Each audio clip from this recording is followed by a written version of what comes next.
the volume confirmation.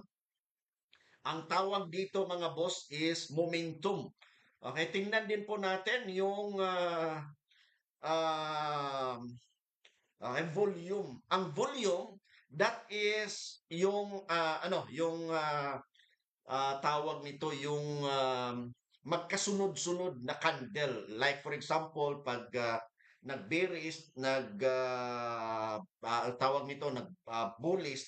So yun po yung ating titingnan. Kasi once na once na may makita na tayong volume, pwede natin yung isang potential, okay? Isang potential na basis natin as confluence sa pag-trade, okay?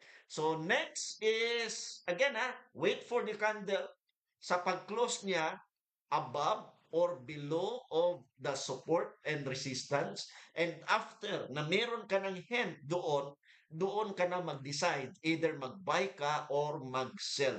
Doon po tayo boss mag-decide. And then, another example dito, pakita ko sa inyo, actual chart, boss. Actual chart tayo, ha. Okay, ito po yung actual chart natin and we will look at now, titingnan natin ngayon ang tinatawag natin mga boss na, okay, wait muna, ha. Okay, wait muna, ayusin ko lang yung aking, okay, ito na.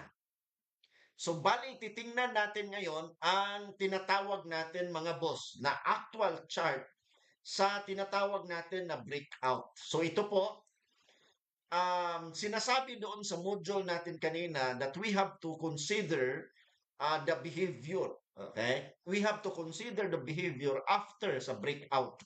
So, for example, dito po mayroong breakout na nangyari. Okay? Dito mayroong breakout na nangyari. So, ang next na titingnan mo, according again sa module natin, boss, okay, if you are looking at the module, okay, ito yon. Okay, yan. So, if you